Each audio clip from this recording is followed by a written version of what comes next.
C'est quoi donc mettons que quelqu'un est convaincu par le fait que le dividende, enfin, favoriser les dividendes, c'est ce qu'il lui faut. Tu lui recommandes de faire du stock picking ou d'aller justement sur un ETF, dividende aristocrate ou autre d'ailleurs, pour aller finalement assouvir son besoin de générer du coupon. La partie stock picking ou pas stock picking, c'est vraiment compliqué. C'est compliqué parce que les chiffres parlent d'eux-mêmes. C'est-à-dire que la plupart des investisseurs en stock picking sous-performent le marché. Ça, c'est un fait. Et c'est pas un fait à 52% contre 48%. C'est un fait, en gros, à 80%. Il y a 80% des fonds, mais bon, même on peut mettre ça sur les particuliers. La plupart des gens qui font du stock picking sous-performent le marché. Après, il y a quand même pas mal d'avantages à faire du stock picking. Et par exemple, pour quelqu'un qui veut faire des dividendes, peut-être que le stock picking, c'est la bonne solution. Ça lui évitera de se retrouver avec beaucoup de boîtes qui sont en fin de vie, etc. Et puis, ça lui permettrait aussi de rajouter des boîtes qui ne payent pas de dividendes aujourd'hui ou qui ont eu des petits pépins de parcours qui ne les font pas rentrer dans le dividende aristocrate, par exemple. Et puis, surtout, d'éliminer des mauvais. Parce que le gros problème des dividendes, c'est qu'une entreprise qui va être en déclin, quand on va regarder le rendement actuel, on va voir qu'il va y avoir souvent des rendements énormes, mais c'est juste parce que la boîte vient de s'effondrer. Donc une boîte payait elle valait 10, elle donnait 5% de dividendes. Quand si elle s'effondre et qu'elle perd 50% et qu'elle vaut 5, elle va payer 10% de dividendes. Donc on va se dire c'est génial, mais c'est pas que le dividende a augmenté, c'est le cours de bourse qui s'est coupé en deux. Et donc on se retrouve avec des boîtes comme qui ont eu des pépins, des vrais pépins, je sais pas, des fraudes, problèmes réputationnels, qui se font disrupter, peu importe, et qui vont avoir une apparence de rendement, mais qui en fait sont des value traps, sont des boîtes qui apparaissent pas chères, mais qui sont encore trop chères. Donc stock picking, pourquoi pas, pour les dividendes, mais le passage en fait entre gestion passive, ETF, et gestion active, stock picking, c'est énorme. C'est deux mondes c'est pas les mêmes mondes. Il y a celui qui va investir tous les mois dans son ETF, quel qu'il soit,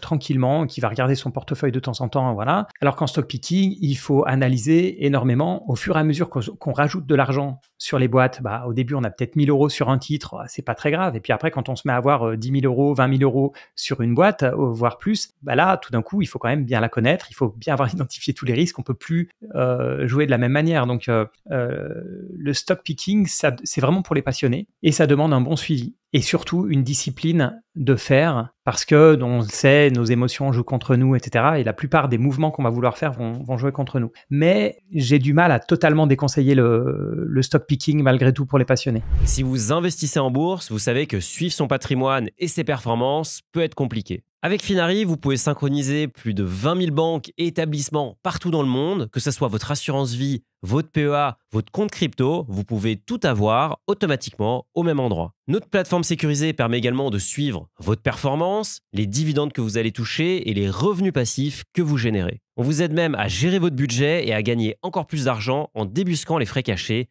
que peuvent contenir votre patrimoine. Finari, c'est l'outil indispensable si vous voulez gérer votre patrimoine et assurer votre avenir financier. Afin que vous puissiez profiter de toutes les fonctionnalités, je vous offre 20% sur notre abonnement avec le code qui s'affiche à l'écran. Allez, on retourne au talk. Bon, je crois que toi, tu fais partie de la famille des passionnés. Est-ce que tu peux nous parler des valeurs qui t'intéressent en ce moment ou en tout cas qui sont celles qui sont un peu phares dans ton portefeuille? Alors, moi, déjà, pour comprendre un petit peu ce que je cherche, parce que c'est toujours, avant de piocher à droite à gauche, il faut avoir une stratégie d'investissement. Moi, ma stratégie d'investissement, elle est simple. J'ai quand même pas mal d'argent en bourse. Cet argent, j'ai travaillé pour l'avoir. J'ai travaillé et épargné pour l'avoir. Donc, moi, j'y tiens. Je suis pas au casino, je veux pas le perdre. Et je veux idéalement qu'il y ait une croissance. Donc moi, je vais taper déjà dans les grosses sociétés. On se rend pas compte aussi à quel point on n'est pas dans la même cour quand on regarde une société qui pèse 50 milliards de dollars et une société qui pèse 100 millions. Une société qui a 50 milliards de dollars, elle peut perdre 10%, 20%, mais elle a tout un historique, elle a toute une force de frappe, etc., un bilan, etc., qui fait qu'elle est énormément moins risquée qu'une small cap. Et quand je dis énormément, c'est énormément. C'est pas 2 fois moins risqué, c'est beaucoup, beaucoup plus. Pourtant, en bourse, voilà, on a 2 carnets d'ordre, ça apparaît pas aux yeux. Donc moi, ça saute pas aux yeux. Donc moi, je suis sur les grosses boîtes. Et ensuite, moi, mes critères, c'est des boîtes de qualité. Donc, qualité, c'est pas le mot français qualité. En fait, c'est un style d'investissement. Ce style d'investissement, ce qu'il cherche, c'est de la stabilité. Donc, il faut des boîtes qui ont une très bonne situation financière. Il faut des boîtes qui soient très rentables, donc qui ont des grosses marges. Elles ont des grosses marges parce qu'elles sont en général beaucoup plus fortes que leurs concurrents. Elles ont ce fameux moat, ce fameux avantage compétitif. Elles ont des bons managements, elles sont très bien gérées, elles allouent bien leur capital. Et elles sont, voilà, je vais plutôt chercher la stabilité. En quality, on va surtout chercher la stabilité par rapport aux chiffres en valeur absolue. on veut de la croissance, mais on veut pas une croissance qui soit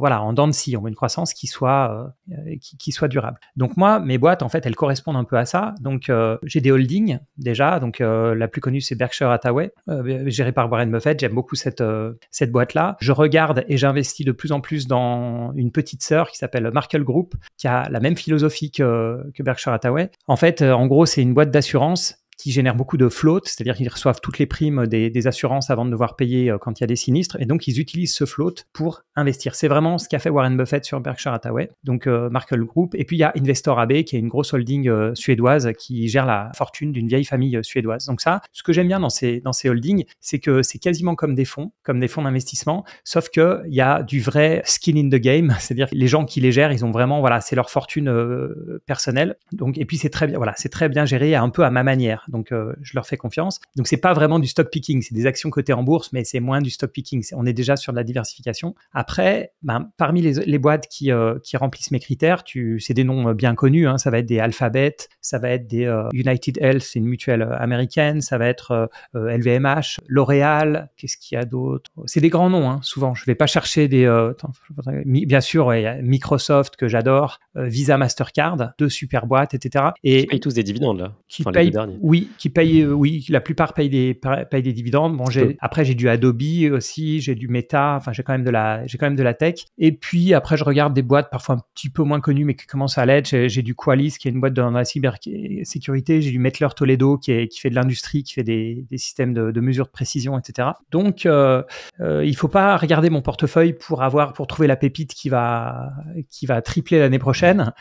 Mais l'avantage de ces boîtes, c'est que c'est des boîtes que je suis trimestre après trimestre, je regarde leurs résultats, je regarde comment fonctionne leur management, j'écoute les conf calls, etc. Aussi de celles que je veux potentiellement acheter, mais qui ont en général des critères communs de croissance avec de la stabilité, des grosses rentabilités, grosses marges. Tu regardes les marges de Visa, Mastercard, c'est complètement fou. Même de Microsoft, la plupart de ces boîtes-là, elles ont des marges de dingue. Même Mettler Toledo, tu vois, qui fait en gros des balances, des choses pour mesurer le pH, pour mesurer, c'est des outils de précision pour la santé, pour tout ça.